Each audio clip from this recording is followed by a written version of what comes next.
Yan, kaya humahapay na po ang kanya pong mga sanga. Pero hindi po nawawala. Meron tayong ayun, yung sangang tuyo. Bunga po noong punggos. Yan. Alam niyo mga katribya, ito ay lumalabas kapag po panahon ng tagulan. Mas marami po sila. Yung natutuyo pong sanga. Yan. Kaya naman po ganyan. Ayun, nakagaya ito, yung kulay pink po na yan. Yan po yung punggos. Kaya kahit marami po siyang bunga, mga katribya, ay kaya-kaya po niya yan natuyuin. Ito naman ang ginagawa po natin. Atin po.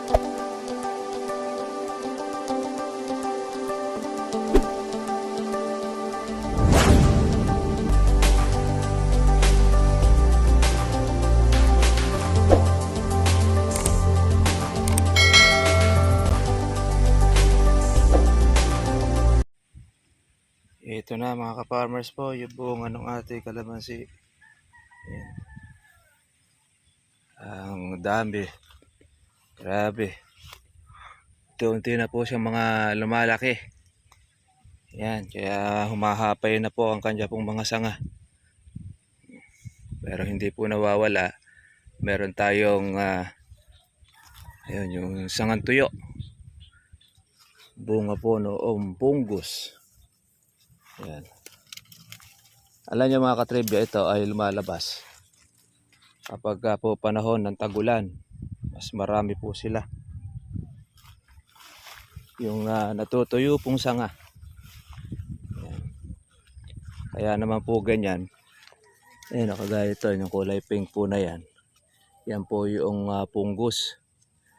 Kaya kahit marami po siyang bunga, mga katribya, ay kaya-kaya po niya yan natuyuin. Ito naman ang ginagawa po natin. Atin po siyang kinakahoy.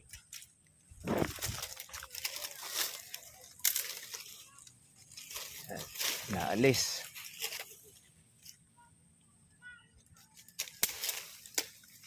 Ayan po, pwede po natin siyang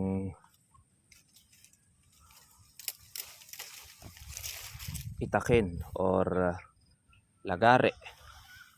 Kung ano yung gusto ninyo pang putol ay po pwede rin naman. Importante dyan ay matanggal po ninyo mga ka-trivia. Kasi nangahawa po yan. Kaya tsatsagaan nyo lang po na alisin. Yan. May libre na po kayong kahoy. Pwede po yan. Panggatong. Ayan. Naka-laylay na. Ang bunga-bunga ng ating kalamansi mga katribya.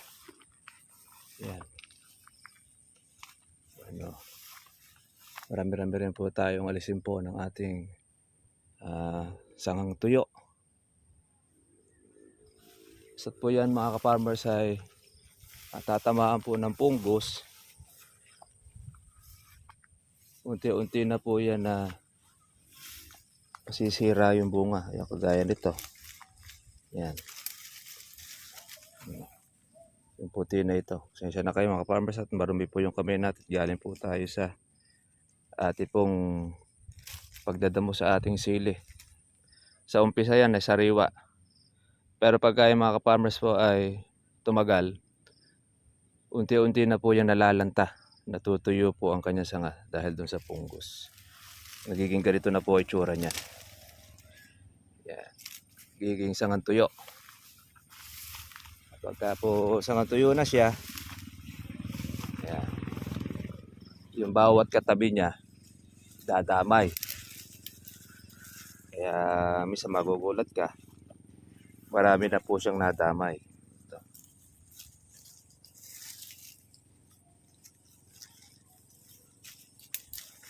Ganyan ang kalamansi.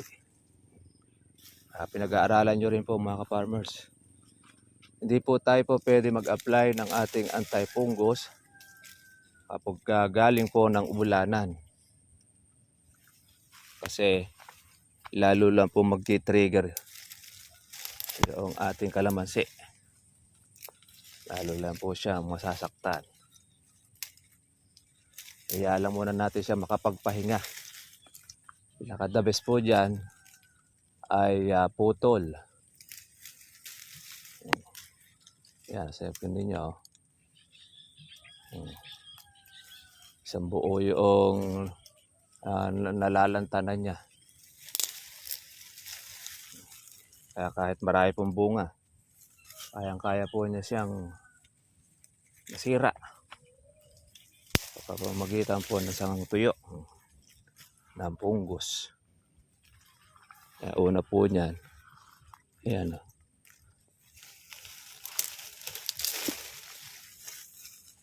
Kapal po ng bunga nito.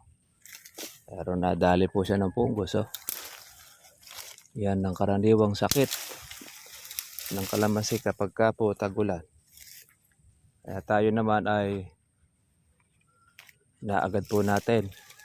Although hindi mo naman mauubos na lahat yan. Pero malaking tulong po yan kapag ka po na alis. Para di pumahawa yung magiging katabi. Tatanggal din tayo ng ating baging. Umpisa na uli ang mga baging niya. Tagal-tagal rin po tayo hindi nalusong. Ito po sa ating kalamansi. Naghahawan tayo ng ating sili. Mga katribya. Ayan. Marami rin tayo mga bukong mga maliliit. O kaya hindi po mahihinto. Pambuwan po yan ng ating October. Saka ng November. Medyo maganda na po ang presyo ng kalamansi na yan. Pag tumutong na po ng October. Yung mga first week ng October. Umpisa na po ng tinag. Hanggang second week.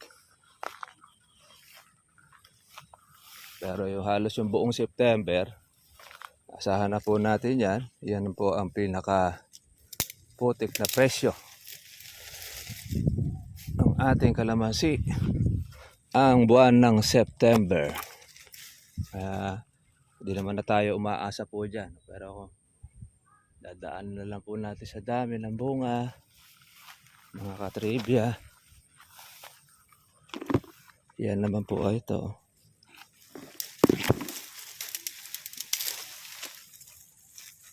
Hindi siyang natutuyo.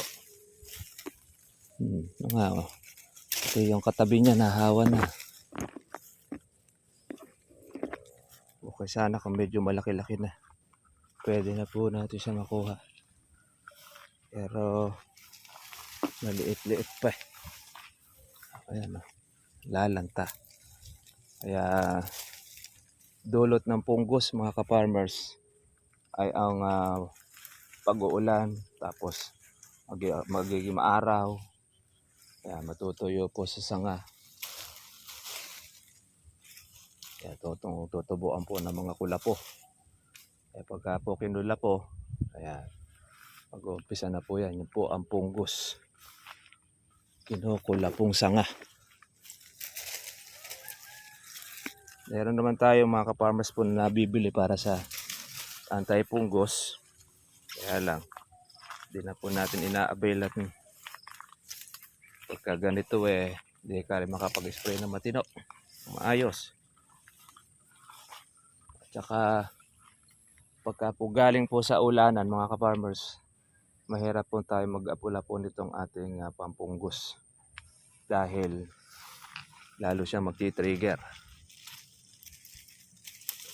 Kaya pinaka-the best ay putol. Kaya medyo ingat lang po sa tatanggal. Tayo ang pag-aalis natin ay sinasagad na natin sa sanga. Kaya kung kayo ay nagkakalan, nagkakahoy. Napakaganda pong panggatong niya ang ating kalamansi. Ayan, nadaming bunga mga katribya.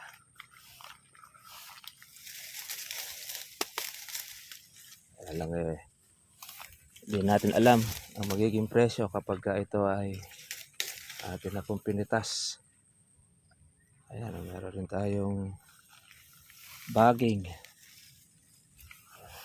Ito. Hindi tayo makapag-spray. Katribya. Yan ang ating pandamo. Kaya binubunot na lang muna natin. Manual. Ito. Marami-rami na po tayong alisin ng ating pong punggos. Kaya ang the best, mga farmers, pagkatanggal po natin, pag-aalis, prepare po tayo ng ating gulok o yung lagare para matanggal po natin ang punggos. Tsatsagain lang po natin alisin. Meron naman kayong budget, meron kayong mga pambili, pwede naman yung spray nyo ng anti-punggos. Depende po sa inyo. Meron pang pulbos, meron naman po niyang pang likido. Tanong nyo na lang po doon sa mga agri-supply. Okay, ito yung ating ampalayang ligaw. Inapangan na ng husto. Masarap po na ulam niya, kaya lang magugubat. Sunod natin, alisin po natin yan, mga ka-farmers. Dahil bunga na po ng bayabas natin, lalaglag na lang.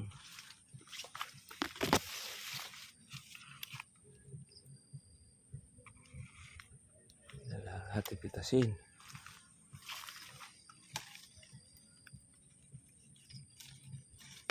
Yung sobrang hinog ay hindi na natin kukunin at mayroong tao sa loob. Yun lang mga po pwede. Mga niba. Yan, masarap din po itong ulam. Itong bayabas. Ito lang ang inuulam po ng aking magulang. Ang hinog na bayabas, pag nilagyan po ng alamang yan magkakatalo na.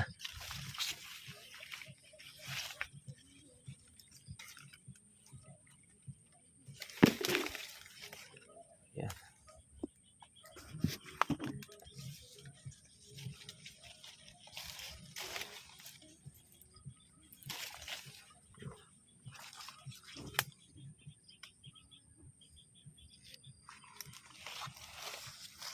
Nakakuha na pa tayo ng ating pang-ulam, mga katribya.